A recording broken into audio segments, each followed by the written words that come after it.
position.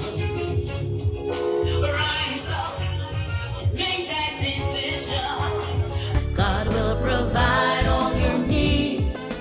He wants you to succeed. Have faith of a mustard seed. Get up on your feet. Rise up. Welcome to the Drexwell Seymour Show. It's a pleasure to be in your company as we start our new season. Well, this is probably my fourth show now in the new season. And I'm very excited to start this new season in this new year.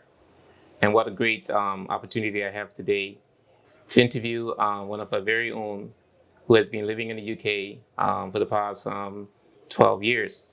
And I want to have a conversation because I want this interview to inspire you. The fact that we are from a small island doesn't mean that we will remain small. We have a lot of people out there doing some big things worldwide, globally.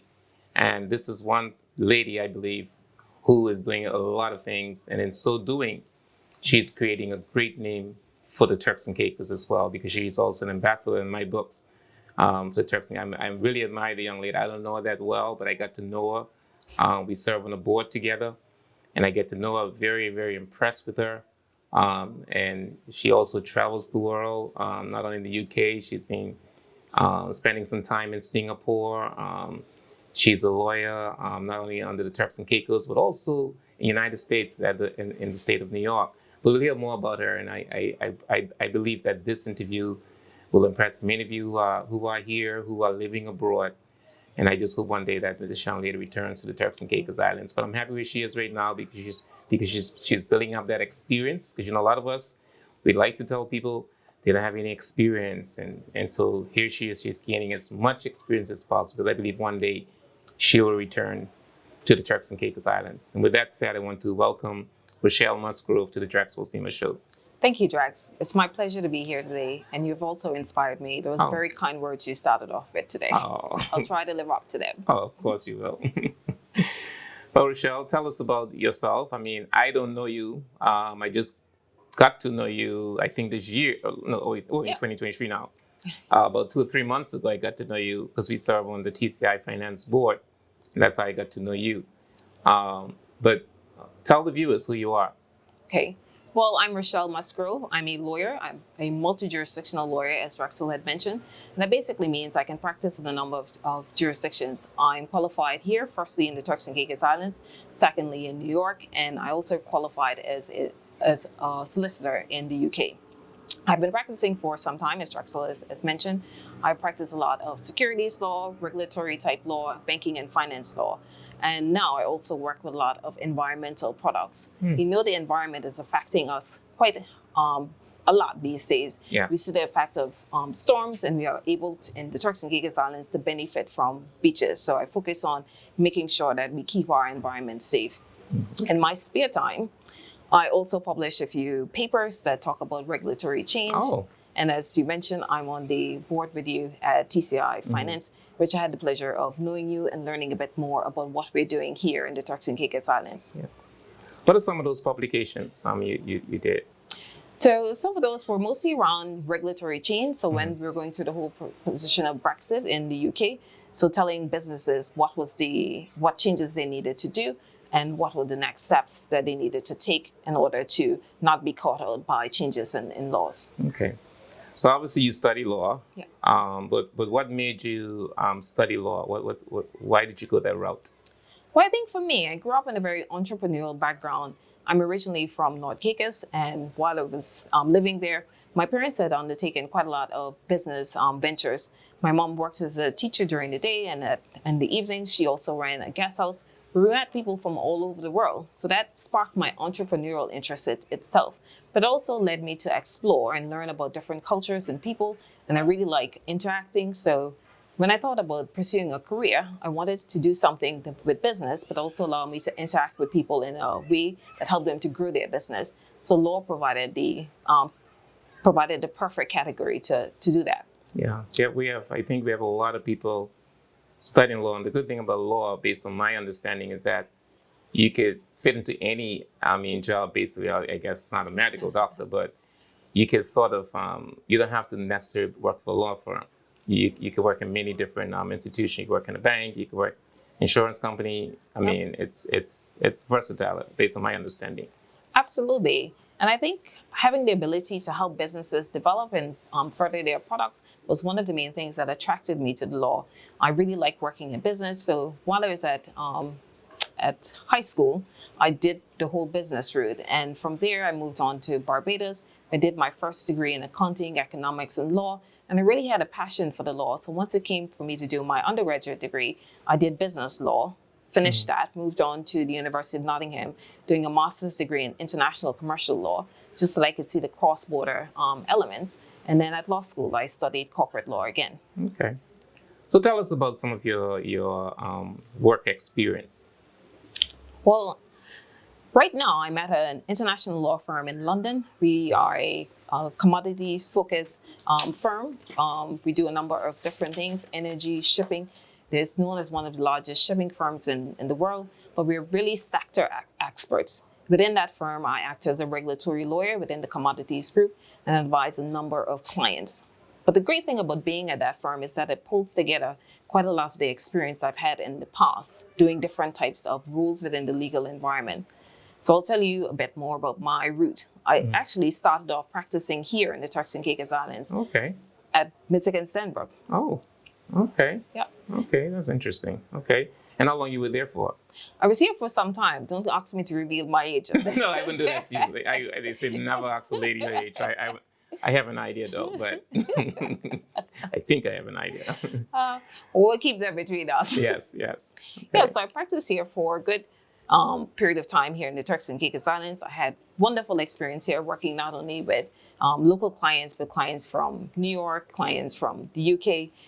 And having the experience working with New York clients, I requalified as a New York lawyer doing remote courses while I was here. After a while, I wanted to go back to working on a bit more of an international stage. So I moved over to Brussels, where I worked with a large American law firm there, doing antitrust and competition law, which mainly focuses on looking at how businesses operate and making sure that they aren't abusing their position of power. Okay. You have a lot of experience working in Brussels as well. Okay. So why did you decide to leave the Turks and Caicos Islands? You know, there's a big controversial issue going on right now. It's a topic actually that people are concerned that a lot of people are leaving the Turks and Caicos Islands, particularly migrating to the UK. I remember many years ago it was the United States and the Bahamas. Yeah. But now we see the trend is now to the UK. Why did you decide to go to the UK? I know you say you want international experience, but tell us more. Why did you decide? I wanted to work in a major financial center. The UK provided those opportunities for me. You're at the cutting edge of what is going on within the markets. You're also developing new products. And so you're learning a lot, but you're also contributing to the environment that you're in. I find that to be a really good challenge. And that was the reason for me actually going over and staying in the UK. So was it easy finding employment? Because I know another concern, a lot of students who graduated, they return to Turks and Caicos, they have a difficult time finding a job. And they also have a difficult time finding a job in the UK. Yeah. I guess it depends on the city, I don't know. But how was it for you to find a job? Was it challenging finding employment in the UK? Definitely. When I moved over, it was just after the financial crisis. So, of course, it was definitely a challenge finding a job in the UK. But one of the things that benefited me was having mentorship from the contacts I'd made here in the Turks and Caicos Islands, who gave me a bit of guidance, but also told me areas that I could upskill in. And I pursued that by making sure that if I wanted to work in a particular environment, I'd try to gain the skills in order to work there. So, for example, I wanted to transfer later in my career to working in an investment bank.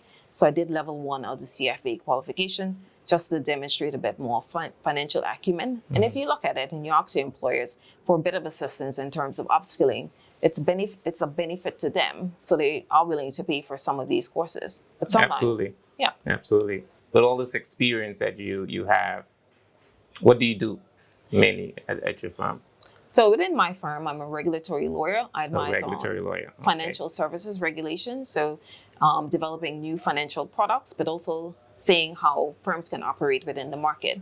I got it. I've also spent quite a bit of time advising on environmental products and helping people to develop those kinds of things that deal with climate change. Okay. Now, I noticed one time we had a board meeting. You were calling in from Singapore. Yeah. Tell us about that. I mean, so your job requires you to travel to other places as well? Sometimes it does. Sometimes it does, not so much often. But the reason I ended up in Singapore was that I had gained quite a lot of experience at an oil major, one of the leading oil companies in the UK, leading their low carbon transition team. So basically helping them to purchase and sell products, trade those types of products. And once I had finished with the 6 months stint there, I wanted to learn a bit more, not only about that specific company in terms of what they trade, but the wider market as a whole. So I moved over to Singapore for 3 months to work with one of the world leading experts there.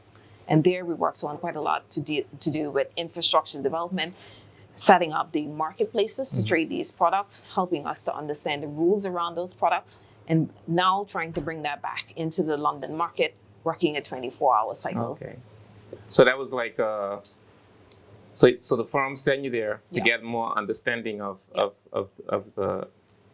that industry Absolutely. and that client, and Not then you on- not bring only- that knowledge back. Bring the knowledge back, but we have one of the world leading experts at my firm. And so for me to work very closely with him and bring that knowledge back into the I got London it. office. Oh, okay. I'm very, very impressed. Okay. Now, obviously, you have a lot of all this experience. We mentioned about being 12 years, and we mentioned about the sensitive issue of Turks and Caicos Islands migrating to the UK or any other place. What are your intentions long term? Do you plan to return to the Turks and Caicos, or that's it for you? You found your niche, you found where you want to be. You just come here to visit, like how you're visiting right now.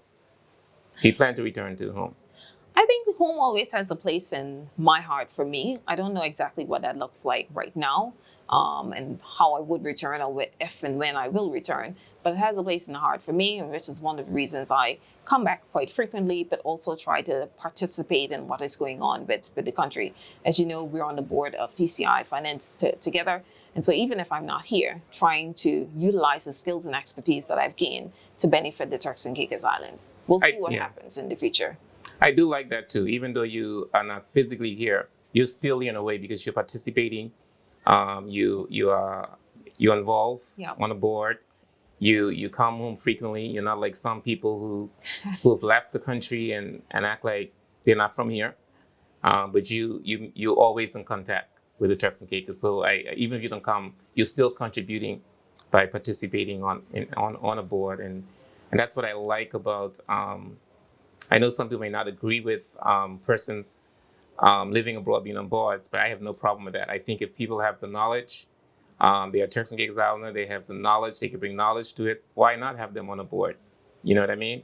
And I think, and based on my interaction, you bring a lot of, different perspective to the board. So I'm glad you accepted the opportunity to be on the board. So that is great.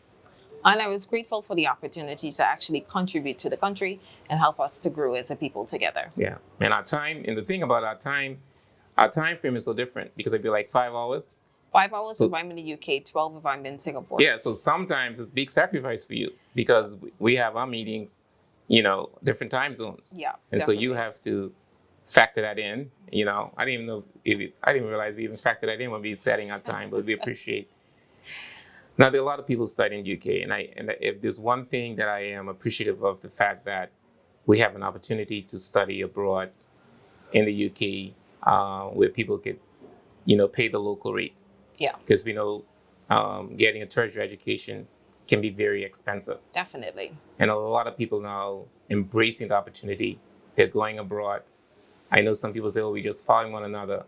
I don't mind people following one another when it comes to education. Yeah, That's a good thing. it's a good thing. We're developing. So what advice would you give to the persons who are studying UK or who wants to study in UK? What advice would you give them? One of the things I would say to people studying in the UK is first develop a goal. One of the ways in which you develop the goal is trying to figure out what you're exactly good at. What I did while I was here was do quite a lot of psychometric testing, which tells you about the skills and expertise that you probably have a general predilection to be better at. And so lean into those things. Once you've set up your goal, then you have to work towards it. I mentioned earlier, I spent quite a bit of time doing training courses and upskilling, studying from here the New York bar exam, or studying to do a bit more of accounting so I can demonstrate that financial acumen. So work backwards in terms of setting up your skill set, but also just ask questions. If you see somebody out there that has the role that you're looking for or might have some experience or expertise, ask them for some assistance. A little bit of guidance goes a very long way. Yeah, yeah. Are you aware of other Turks and Caicos Islanders who are practicing law in the UK? Yes, definitely. Okay. Definitely. Okay. It's quite a few, or? Well, I wouldn't say quite a few, but definitely at a very high level, and people I respect and who I would be happy as another Turks and Caicos Islander to vote and support them. Yeah. Now, I mean, obviously, I believe we all have challenges in our lives, and I believe that you perhaps had some challenges. Definitely. Share with us some of the challenges you've had encountered and how you was able to overcome those challenges. One of the things about moving countries is just basically setting yourself up in a different environment, whether it's like learning new places, where do you live, what do you do, finding employment, as we've discussed before, but also trying to just get a network of friends. So what I found that helped me quite a lot as I was moving was leaning on the network that I had here and asking for assistance and helping to make more of a soft landing. It helps quite a bit also when you're traveling.